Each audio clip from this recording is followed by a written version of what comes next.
ત્યારે માનસિંહ પરમારે ચૂંટાઈને આવ્યા રાજ્યસભાના સાંસદે બિનહરીફ થયા ત્યારથી એ ચર્ચાઓ અને વાતો એ ચાલતી હતી કે માનસિંહ પરમારને એ ક્યાંથી લઈને આવ્યા અને કેમ અચાનક સીધા તેમને બેસાડી દેવામાં આવ્યા। મેં કીધું શેનો મેળ પડ્યો ભાઈ? મેળ તો રાહુલ ગાંધીને પડ્યો તો, મેળ તો અખિલેશ યાદવને પડ્યો તો, મેળ તો તેજસ્વી યાદવને પડ્યો તો।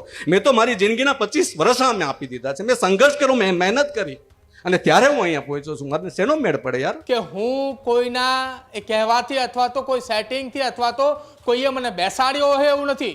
25 વર્ષથી હું સતત પાર્ટી માટે મહેનત કરતો હતો અને એટલા માટે મારી પસંદગી થઈ છે।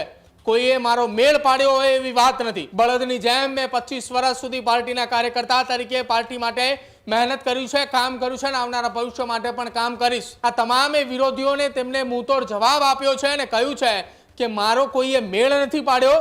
હું મારી મહેનતથી અને મારી મહેનત બાદ હું આ પદ ઉપર અને આ રાજ્યસભાના સાંસદ પદ ઉપર ચૂંટાઈને આવ્યો છું। આખો વિડીયો જોતા પહેલા હજુ પણ અમારી ચેનલને સબસ્ક્રાઇબ નથી કરી તો યુટ્યુબ પર સબસ્ક્રાઇબ કરો અને ફેસબુક અને ઇન્સ્ટાગ્રામ પર ફોલો કરો। સાંસદ માનસિંહ પરમારે વિરોધીઓને આપ્યો છે સણસણતો જવાબ। માનસિંહ પરમારે પક્ષમાં રહી વિરોધ કરનારાઓને પણ આપ્યો જવાબ। મારો કોઈ મેળ નથી પડ્યો, હું મારી મહેનતથી આગળ આવ્યો હોવાની વાત એ માનસિંહ પરમાર દ્વારા કરવામાં આવી।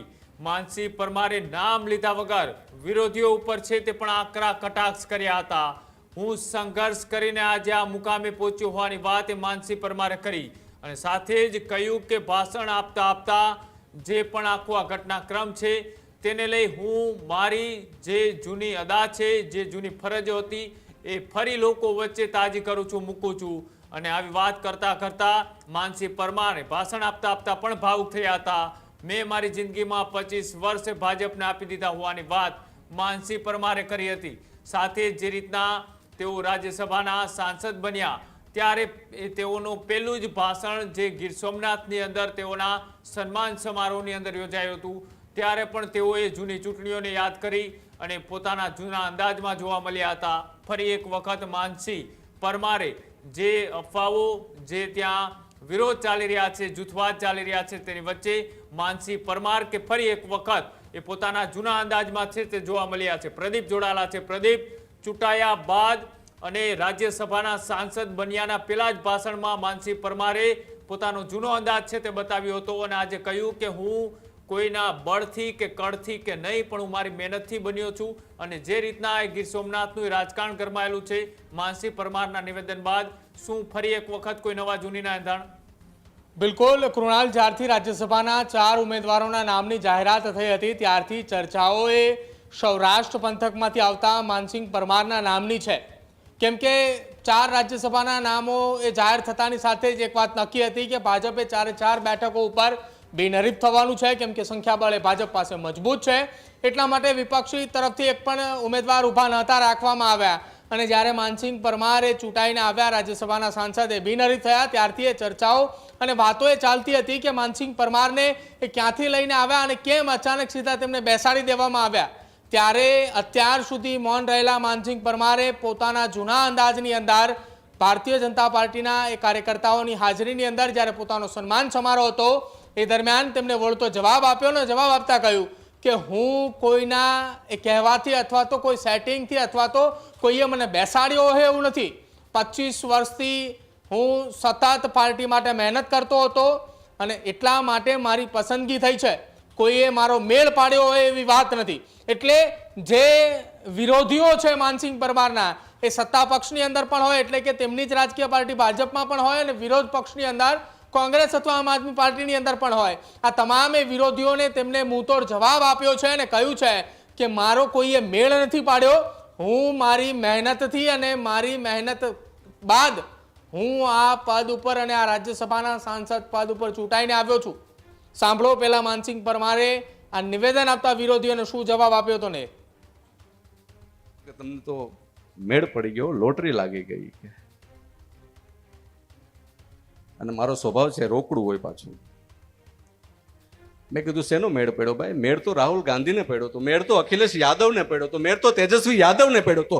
મેં તો મારી જિંદગીના 25 વર્ષ આમને આપી દીધા છે। મેં સંઘર્ષ કર્યો, મેં મહેનત કરી અને ત્યારે હું અહીંયા પહોંચ્યો છું। મારે શેનો મેળ પડે યાર? એક પાર્ટીના કાર્યકર્તા તરીકે બળદની જેમ કામ કર્યું છે અને આજે નહીં આવનારા જીવનમાં મારું આખું જીવન સમગ્ર જીવન હું બળદની જેમ માત્ર ને માત્ર ભારતીય જનતા પાર્ટી માટે કામ કરીશ. કે તમને તો મેળ પડી ગયો, લોટરી લાગી ગઈ. અને મારો સ્વભાવ છે રોકડું હોય પાછું. મેં કીધું શેનો મેળ પડ્યો ભાઈ? મેળ તો રાહુલ ગાંધીને પડ્યો તો, મેળ તો અખિલેશ યાદવને પડ્યો તો, મેળ તો તેજસ્વી યાદવને પડ્યો તો. મેં તો મારી જિંદગીના 25 વર્ષ આમે આપી દીધા છે. મેં સંઘર્ષ કર્યો, મેં મહેનત કરી, અને ત્યારે હું અહીંયા પહોંચ્યો છું. મારે શેનો મેળ પડે યાર? એક પાર્ટીના કાર્યકર્તા તરીકે બળદની જેમ કામ કર્યું છે, અને આજે નહીં, આવનારા જીવનમાં મારું આખું જીવન, સમગ્ર જીવન હું બળદની જેમ માત્ર ને માત્ર ભારતીય જનતા પાર્ટી માટે કામ કરીશ. તો આ હતા રાજ્યસભાના સાંસદ માનસિંહ પરમાર, જેમણે કહ્યું કે મેળ પડી ગયો, લોટરી લાગી ગઈ, અને સાથે જ તેમણે કહ્યું કે મારી પાસે રોકડું જ હોય. એટલે જે લોકો વિરોધીઓએ તેમને લઈને વાત કરતા હતા, એ વિરોધીઓને જાહેર મંચ ઉપરથી જવાબ આપ્યો કે મેળ કોનો પડ્યો? તો મેળ રાહુલ ગાંધીનો પડ્યો, મેળ તેજસ્વી યાદવનો પડ્યો, મેળ અખિલેશ યાદવનો પડ્યો. આ પ્રકારની વાત કરી. બળદની જેમ મેં 25 વર્ષ સુધી પાર્ટીના કાર્યકર્તા તરીકે પાર્ટી માટે મહેનત કર્યું છે, કામ કર્યું છે, અને આવનારા ભવિષ્ય માટે પણ કામ કરીશ. બસ આ જ વાતને લઈને જે વિરોધીઓની ચર્ચાઓ ચાલતી હતી ગીર સોમનાથ અને સાથે જ સૌરાષ્ટ્ર પંથકની અંદર, તમામ વિરોધીઓને જાહેર મંચ ઉપરથી જવાબ આપ્યો છે. હવે જોવાનું રહેશે કે આ જવાબ આપ્યો તો કોને આપ્યો? શું તેમના જ રાજકીય પક્ષ ભાજપની અંદર આપ્યો, કે પછી જે વિરોધીઓના નામ લીધા એ વિરોધ પક્ષને આપ્યો? સવાલ એટલા માટે ઉઠી રહ્યા છે કે વારંવાર ચર્ચાએ સૌરાષ્ટ્ર પંથકમાં ચાલતી હતી કે માનસિંહ પરમારનો મેળ પડી ગયો, માનસિંહ પરમારને લોટરી લાગી. પરંતુ આજે એ લોટરી અને મેળ પડવાની વાતને લઈને માનસિંહ પરમારે મુંહ તોડ જવાબ આપ્યો છે, અને રોકડે રોકડું તેમની ભાષામાં તેમને સામેવાળા વ્યક્તિ કે જે તેમના વિરોધમાં વાત કરતા હતા એમને આપ્યું છે. હવે આ જ નિવેદન બાદ સૌરાષ્ટ્ર પંથકની અંદર હાહાકાર હડકંપ એટલા માટે છે કે જેટલા લોકો ચર્ચા કરતા હતા માનસિંહ પરમારને લઈને, એને આ જવાબ તેમની સામે આપ્યો છે. હવે જે માનસિંહ પરમારનો વિરોધ કરતા હતા એ એમની સામે નિવેદન આપે છે કે પછી મૌન ધારણ કરીને બેસે છે, એ જોવાનું રહેશે. કૃણાલ જી બિલકુલ, આભાર જોડવા બદલ ને માહિતી આપવા બદલ. તો માનસિંહ પરમાર કે જેઓ રાજ્યસભાના સાંસદ બન્યા છે, જે ગઈ ચૂંટણીની અંદર એ વેરાવળ વિધાનસભાની ચૂંટણી તેઓ લડ્યા હતા, ભારતીય જનતા પાર્ટીમાંથી લડ્યા હતા, હાર્યા હતા, કેટલાક વિરોધી જૂથ તેમની સામે સક્રિય થયા હતા, અને ત્યારબાદ તેમની 25 વર્ષની કામગીરીના આધારે પક્ષે તેમને સીધા જ રાજ્યસભાની અંદર મોકલતા ત્યાં વિરોધી જૂથ દ્વારા અનેક પ્રકારના અંદરખાને પ્રહારો કરવામાં આવી રહ્યા છે, ચર્ચાઓ ચાલી રહી છે. તેની વચ્ચે માનસિંહ પરમારે જે નિવેદન આપ્યું છે, આ નિવેદન બાદ હવે ફરી એક વખત ગીર સોમનાથના રાજકારણમાં કેવા પ્રકારની હલચલ જોવા મળે છે એ પણ જોવાનું રહેશે.